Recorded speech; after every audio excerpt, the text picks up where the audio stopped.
The remaining Republican presidential candidates are in Iowa for the nation's first caucus. The top three candidates are making their final push to win over voters in the Hawkeye state. Caucus goers will head to more than 700 sites across the state to cast their ballots. While former President Donald Trump is expected to run the table, a good showing could propel Nikki Haley or Ron DeSantis into contention in other states.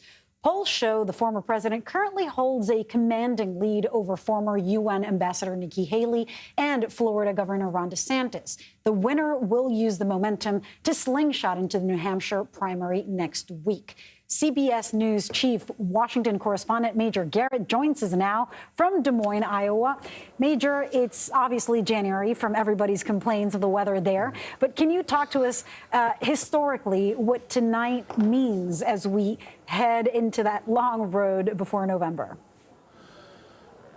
Sure, Lillian, it's great to be with you. The first contest in any nomination battle separates the contenders from the pretenders. That's always been true, but this is a more historically important Iowa caucus. Why do I say that? Because it's the first time Republicans will express their preferences post-January 6th and a staggering underperformance for Republicans generally in the 2022 midterms. And those two things taken together gave lots of Republicans the thought that the party may be willing to move on from former President Trump. But what's happened here, Lilia, in the last year is this race hasn't budged. I was here in August for the Iowa State Fair, talked to a lot of Republicans who were open to someone not named Donald Trump, but Trump has since then consolidated his support, is heading for a very large, possibly historically large victory here, and the Trump campaign is poised to say that is a referendum on those things that maybe some Republicans thought ought to be a disqualifier for Trump, January 6, 2021, or the underperformance in the midterms in 2022. And Iowa Republicans are poised to say, no, we're going to stick with the former president. I mean, it's interesting with all of the court cases, and something we were hearing from Olivia Rinaldi just a few minutes ago is it seems that that has just made people more enthusiastic, thrown them into supporting Trump even more. What are you hearing from voters there? What does that all mean? I mean, the legal cases. Lily, it's a really important point, and I think the country needs to understand how Republicans view this as opposed to how Democrats view it or maybe independents view it. Many Republicans either have rallied to former President Trump or developed a newfound sympathy for President Trump because of the indictments. And I had a long conversation this morning with the Attorney General here in Iowa, Brenna Bird, who's an endorser of former President Trump. And she said most Republicans in Iowa see those indictments as an example of a two-tiered system of justice. So when the former president talks about that, Republicans not only sympathetically believe it, but enthusiastically want to protect him from what they consider to be a politicized justice system. The rest of the country may not see it that way, but lots of Republicans, particularly Iowa Republicans here, do. And I've talked to failed candidacies already out of this race that once thought Iowa would be a potential hotspot for them. That's former Vice President Mike Pence, South Carolina Senator Tim Scott, even Doug Burgum to a lesser extent. They all thought that there could be a chance and an opening here in Iowa. But the indictments rallied Republicans around Trump. Even those who didn't really want to be rallied, they were first either enthusiastic or sympathetic, and that pulled so much energy away from alternatives to Trump. And that's a dynamic that we are going to see play out this evening, and it's going to be one Republicans will probably take a signal from nationwide. Major, over the last several, I believe 4, caucuses in Iowa caucuses, the candidate who won in Iowa didn't go on to win the nomination. So what is the significance this time around, given that Trump has such a big lead, and what would getting that second place mean for the other two? So second place for Ron DeSantis means that you at least survived Iowa. You came into Iowa thinking you could win it, talking about possibly winning it. Coming in second keeps you nominally relevant. If Ron DeSantis finishes third here, it's very hard to talk about a future for his candidacy that can sustain itself.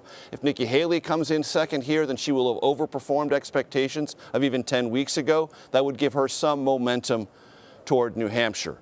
But what we'll watch tonight is how many votes does former President Trump get and what is his margin of victory. If it's outside of 20%, Lilia, meaning he wins by 20 percentage points or more, it's hard to talk about this as being anything other than a Trump story. And here's one of the reasons former President Trump is so strong here. He is viewed positively as the former president, which means he has incumbent status. But he's also viewed as the challenger because many Iowa Republicans really dislike Biden and Harris policies. And he's the victim, as we talked about before, of what many Iowa Republicans view as a two-tiered system of justice. So he's the incumbent, he's the challenger, and he's the victim. Wow. That is going to prove to be a very potent combination here in Iowa. A strong one for sure. Major Garrett, thank you so much. Iowans will brave frigid temperatures as they head to the polls to weigh in on who they think should be the GOP presidential nominee. For more on the Iowa caucuses, let's bring in Des Moines Mayor Connie Boesen. Mayor Boesen, temperatures are in the negatives by dozens, 30-something with a wind chill factor. Yes. Talk to us about what's being done to ensure that people will be able to caucus safely today. Well, I think everyone has worked very hard. We got 20 inches just last week, and with the below zero weather, it's been incredible. So our public works, our first responders, everybody has done a tremendous job to get the streets cleared. I know that the caucus sites are getting sidewalks cleared, but it is a unique time. As you can see, there's a lot of snow in Des Moines, and I would say they've done a tremendous job under the circumstances. And the bitter cold, it is cold here. So talk to us about what your constituents in particular and Iowans in general are looking for as they go to caucus. I mean, in terms of the issues, what matters to them most? I think the caucus has been unique because Iowans have taken it so seriously. And I think it's the same thing throughout the country. They want, and in a case of a city, they want a good, safe city. And I think that's what we want, a good, safe country. And they're looking at the issues that impact them, their daily lives, their economic, all the issues that are going on with inflation and things like that. So, and how the quality of life. So while we have more local issues, people are going to talk about what they can do on a national standpoint. And I think that we take it seriously. We look at the issues, and I know that no matter who comes out on the top, it's been a form of good communication. It's a unique experience to be able to get up close and talk to candidates. And it is, whether they win or not, it's weeded out some of the candidates, but it's also brought highlights to some of the other campaigns.